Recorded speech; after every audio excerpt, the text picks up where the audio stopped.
News, remembering a congressman who represented the West Metro for 20 years. What others are saying about the legacy of Bill Frenzel. Plus, snowmobilers itching to hit the trails. But just because there's snow on the ground doesn't mean it's safe or legal. But first, Minnesota National Guard soldiers prepare for their next mission. This one marks a new chapter for the Red Bulls. 12 News starts right now. Hello, and thanks for joining us. Nearly 700 Minnesota National Guard soldiers are being deployed to Liberia as part of a humanitarian effort to stop the spread of Ebola. The soldiers will be supporting a mission called Operation United Assistance. And reporter Sonia Goins talked with a soldier from Brooklyn Center who is being deployed for the first time.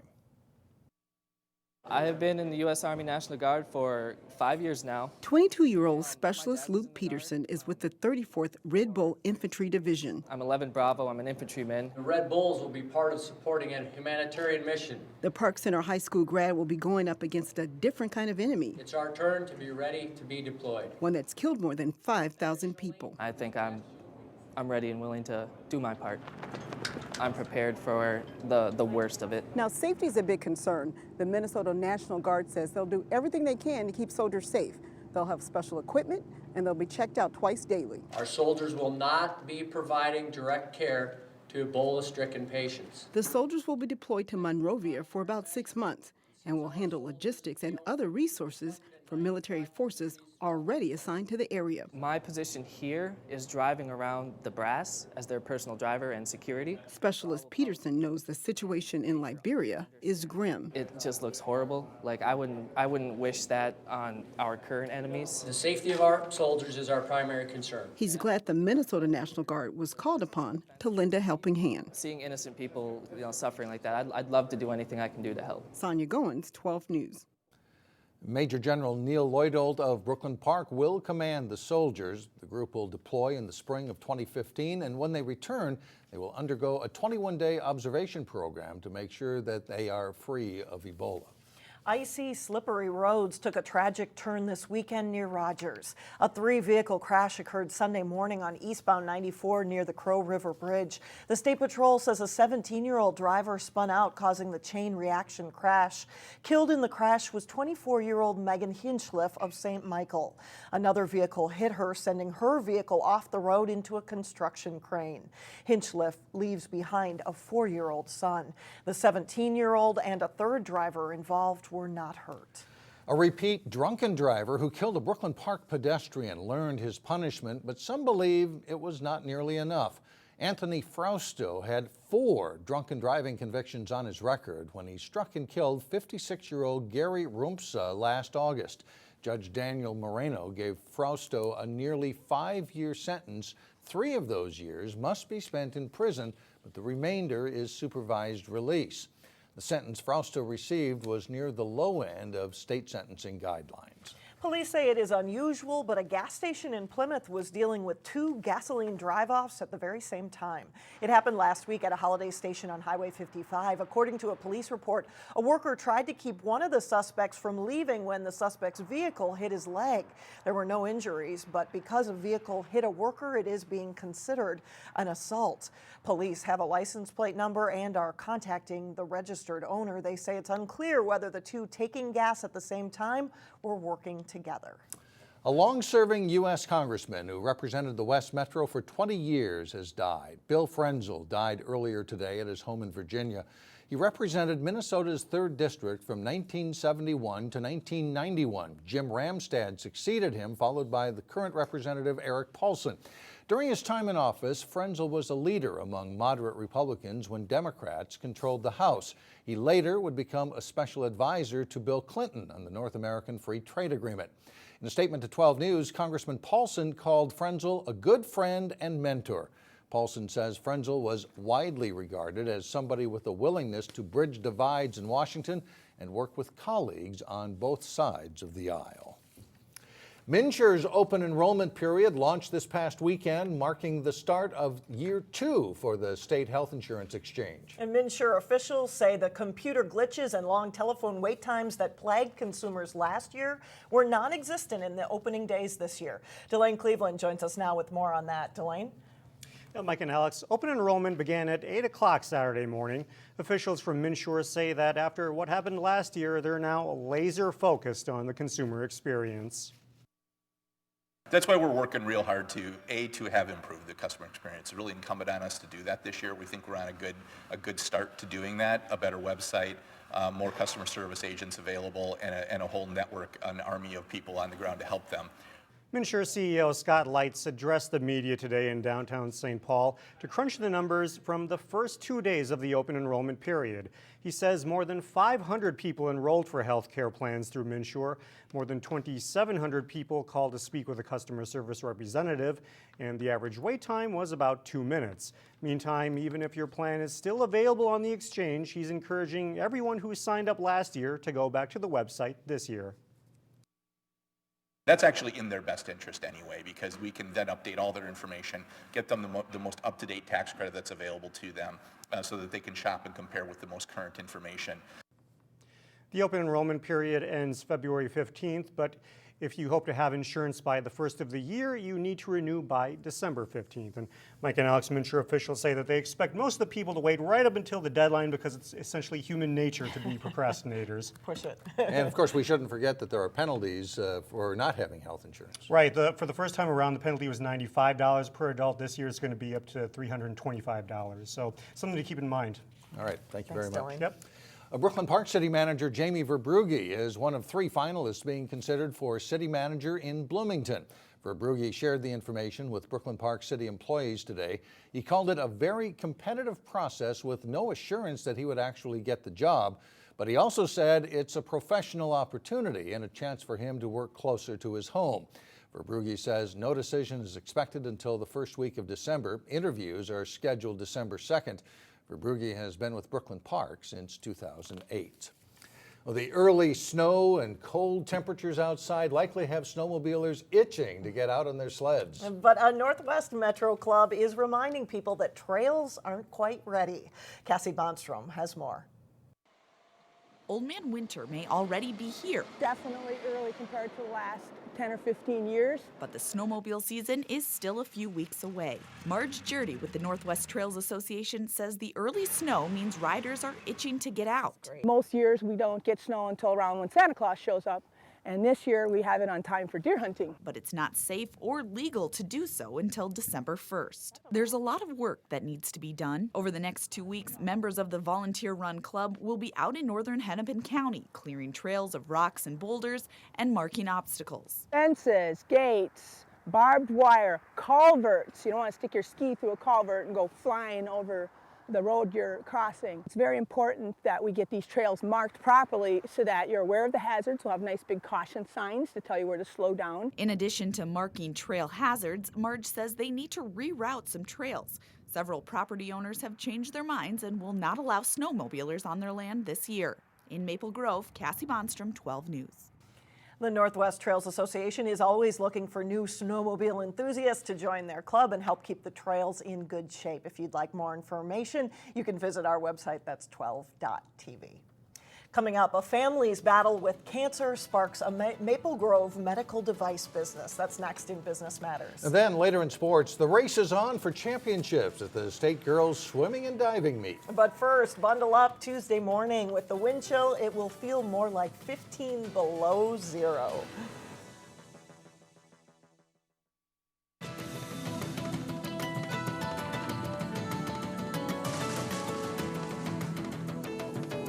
For the second straight year, Minnesota cracked the top 10 for Forbes magazine's list of best states for business. Minnesota was ranked number 9 according to Forbes. The state was rated highly for quality of life. Minnesota also has the 4th highest percentage of adults with a high school degree in the country. The most business-friendly state according to Forbes is Utah, followed by North Dakota. The worst is Mississippi. A Maple Grove medical device startup company is gaining traction for its innovation in treating problems such as prostate cancer. For the company's founder, the mission is a personal one. In this week's Business Matters, we take a look at Nxthera and the work it's doing to help others. So this device right here is for treating BPH, or enlarged prostates. In his hand, entrepreneur Michael Hoy has a medical device he invented that treats urologic conditions using thermal water vapor. We literally take just a couple drops of water and we vaporize it, then we put that into the body. Hoy's invention and his Maple Grove company, Nxthera, have everything to do with his father, Francis, a farmer from LeSueur who died of prostate cancer in 1995. From that point on, I had a driving force to try to figure out a way to treat prostate cancer in a way that was very effective, but was not so debilitating. This is my invention and vision, but it's everyone here at the company who has bought into this vision and has developed this. Hoy, who worked in medical research at the University of Minnesota at the time, eventually developed these devices that treat the problem directly without damaging any other tissue. And the Techni Award goes to Nxthera. Hoy's company caught the attention of the Minnesota High Tech Association, who recently recognized Nxthera with a Techni Award for top startup company. Helping people be able to have a cure or a treatment from prostate cancer, what a wonderful mission to have, but then also doing it in a unique way. Back at Nxthera, For prostate cancer, we literally just use a needle. And I've been very fortunate that the needle's been called Francis Needle, which stands for my father. It really makes it very special. Michael Hoy's invention is a tribute to his father, with the intention of helping others. You realize how difficult it is for people with prostate cancer and how you have an opportunity to make life so much easier for people in the future. That's the driving force. Nxthera's device for BPH, or enlarged prostate, is awaiting FDA approval. The prostate cancer device is in early stage clinical studies, and neat to see that inspiration from his father. Hits close to home for him. That's exactly right. Coming up, a really slick way to embrace this cold weather. But first in sports, highlights from the state final in adapted soccer. John Jacobson has that and more when we come back. John Jacobson with sports now. The cold weather outside. How about some indoor competition like Nice to swimming? be inside over the weekend, and another team did well again, second year in a row with a lot of great swimmers coming back. Wayzata came into the state Class AA swimming and diving finals as the big favorite to capture their second straight title. Trojans didn't disappoint themselves. Highlights from the Class AA finals at the U of M. Wayzata wins the first race of the night. Junior Colleen Donlin anchors the Trojans' 200-yard medley relay team to victory. 200 individual medley. Wayzata's Madison Price leads wire to wire. She wins with a time of 2 minutes, 1.5 seconds. In diving, Hopkins senior Ari Bryce is the top local finisher, taking third place with 420.15 points. 500 freestyle, Armstrong's Courtney Evanson swimming hard to catch Mayo's Kaylin Barkey, but can't quite do it. Evanson is second. She did win the 200 freestyle. In the 100 breaststroke, Price is the runner-up to Edina's Olivia Anderson. Price's time 101.78. And in the last race of the night, anchor Donlin swims hard to get the Trojans second place in the 400 free relay. Wayzata racks up points all night and they win a second straight state title. And they set 6 new school records en route to winning the Class AA championship. Edina and Minnetonka finished second and third. Armstrong comes in 6th place with Maple Grove and Osseo also landing in the top 20. In Class A, Visitation piles up the points and they win their second straight championship. Breck is 4th with Blake placing 7th and Benilde St. Margaret's in 10th. In football, Prep Bowl matchups are this weekend and set after semifinal games. Maple Grove tried to knock off 3-time defending champion Eden Prairie in the semis. Early in the game, a big play for the Crimson. Brad Davison rolling out. Sam Franta gets free behind the Eagles defense. And it's good for a 40-yard gain into Eden Prairie territory. Later in the same drive, 4th down and 10. And again, it's Davison hooking up with Franta. And this one in for a completion inside the 5-yard line. Fullback Kyle Anderson gets into the end zone for a touchdown. Maple Grove up 7-0 in the first quarter. Eden Prairie with a good drive. Frantic comes up with a big play on defense, dropping J.D. Spielman for a loss. That leaves a 4th and goal, and the snap is way too high. Grantham Millard buried by Crimson defenders, and it stays 7-0 Crimson at halftime. The Eagles marched down the field to start the second half. J.D. Spielman breaking and tackle, slipping past the defense to finish the drive, and it's 7-7. And Coach Mike Grant's Eagles finish another drive in the fourth quarter. Gillard keeps on the bootleg and has a clean path to the end zone. It's 13-7 after a missed extra point. Maple Grove trying to respond, but Matt Carson intercepts Davison twice late in the game as Eden Prairie wins 13-7, advancing to the Prep Bowl to face Totino Grace, ending a 10-2 season for the Crimson. The Robbinsdale Hopkins Mount West Tonka Robins PI-adapted soccer team has built quite a dynasty. The Robins faced a rival that handed them a rare loss during the regular season. They took on Anoka Hennepin in the championship game. Second half tied at 1. Sean Johnson nails the shot in the far corner for a Robins goal, and they take the lead. Anoka Hennepin trying for the equalizer, but Andy Dubasar makes a couple of saves to preserve the lead. The Robins win their 7th straight state championship 2-1. The championship game should be close. It should be hard fought. And, it's something that I think the kids remember more as well. Sometimes in blowout games, yes, everybody gets in and plays, but it's the game that kind of never was sometimes. And these tight games are intense, and they're something the kids are going to remember for the rest of their lives. Park Center playing in the CI Division third place game against Burnsville Farmington Lakeville, tied at 4, less than 90 seconds to go. It's Mark Bazile striking for the Pirates. That is the game winner, and Park Center wins it 5-4 to take third place. So a good way to end for both of those teams with a trophy in hand to go home with. Nothing better. Thanks, John. Thank you, John. Still ahead, another reason to sharpen your ice skates. That's right, a first for a local park when we come back.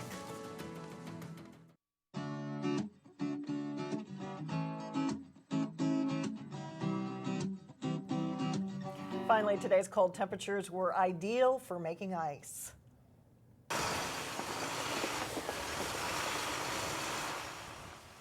There it is today. Brooklyn Park crews flooded the ice skating rink at Monroe Park with water. This is the first time the park has had a skating rink. If the chilly temps stick around, there's a good chance folks could be out on the ice before December 20th when the rinks are officially scheduled to be open. They tell us it usually takes about 2 or 3 weeks to make good ice. Of course, everything depends on the weather. And man, everything is getting started so early this year. They're making snow out at Elm Creek for cross-country trails. So yeah, all those winter enthusiasts get an early Oh, start they're going to this love year. it. Yeah, that's right. It'll be a great year. That's it for now. Thanks so much for joining us, everyone. We'll see you back here at 4. Community Corner is coming up next.